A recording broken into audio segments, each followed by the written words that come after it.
Molovay'dan herkese merhaba. After Effects ile dönen logo nasıl yapılır onu göstereceğim. Photoshop ile hazırlamış olduğumuz PNG uzantılı dosyamızı projemizin içine sürüklüyoruz.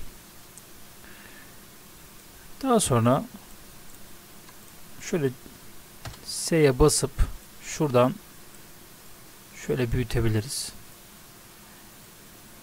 Şöyle biraz küçültelim. Tamam. Evet. Şimdi bu yazımızın dönmesini istiyorum belli aralıklarda. O yüzden buradan 3 boyutlu kısmını aktif edeceğim. Aktif ettikten sonra şuradaki X ve Y değerini görebiliyoruz. Şimdi Y değerine geliyoruz ve bunu etkinleştiriyoruz. Etkinleştirdikten sonra 4. saniyeye geliyorum ve buradan değeri 1 vereceğim. Değeri 1 verdiğim zaman bir tur dön anlamına geliyor. 2 verirsem 2 tur. Bir tur verdik. Render alalım. Çalıştıralım. Evet. Gördüğünüz gibi. Şimdi şuradaki çalışma alanımızı birazcık kısaltalım. Şöyle. Tekrar render alalım. Evet. Tekrar başa sarıyor. Ve böyle devam ediyor. Şimdi yumuşaklık katmak için de şu iki noktayı seçiyoruz ve klavye üzerinden F9 tuşuna bir defa basıyoruz. Render'ımızı alalım. Evet. Gördüğünüz gibi. Evet. Bir de buna hareket bulanıklığı katalım isterseniz. Onu da şuradaki daireyi seçiyoruz. Seçtikten sonra burayı da aynı şekilde seçiyoruz. Bakalım. Evet. Yazımıza daha güzel bir görüntü katmak için de Layer kısmından New kısmına tıklıyoruz. Buradan Light'ı seçiyoruz. Bu kısımdan da Spot'u seçiyoruz. Bu değeri 50 yapıyoruz ve oka basıyoruz. Bastıktan sonra şöyle gördüğünüz gibi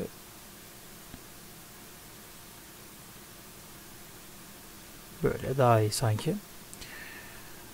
Tekrardan Layer'a geliyoruz. Point'i seçiyoruz. Şöyle. Tekrardan geliyoruz. Aynı şekilde 50 yapıyoruz. Evet. Çalıştıralım.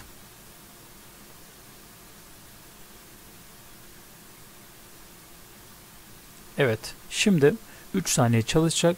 7 saniye duracak. O yüzden 10. saniyeye getiriyorum.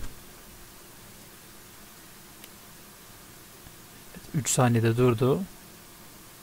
3 saniye kadar çalıştım.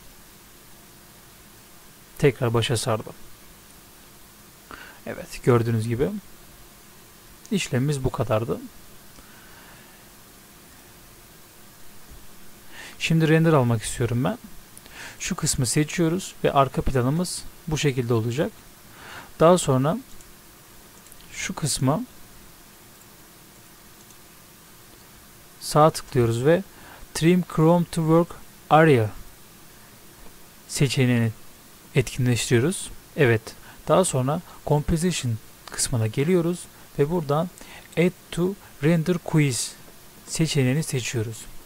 Daha sonra Output modele gelip buraya tıklıyoruz ve buradan Quick Time seçiyoruz. Seçtikten sonra Change kısmına geliyoruz. RGB ve Alpha'yı işaretliyoruz.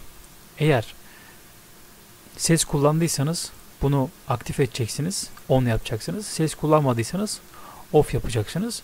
Dedikten sonra ok tuşuna basıyoruz. Daha sonra render kısmına tıklıyoruz ve render almasını bekliyoruz.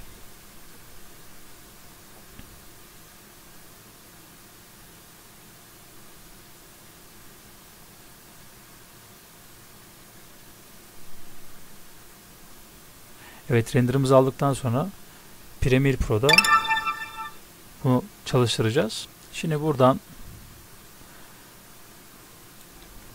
hazırlamış olduğumuz videoyu Premiere'in içine atalım. Daha sonra örnek videomuzu da atalım. Şöyle nasıl duracağına bakalım.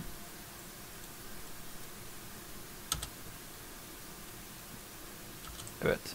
Şimdi buradan efekt kontrol kısmına geliyoruz. Motion'dan bunu şöyle küçültebiliriz.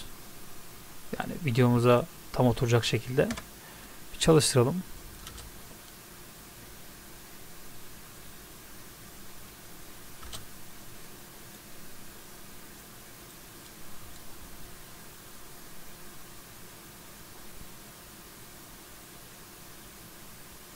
Evet, gördüğünüz gibi işlemimiz bu kadardı.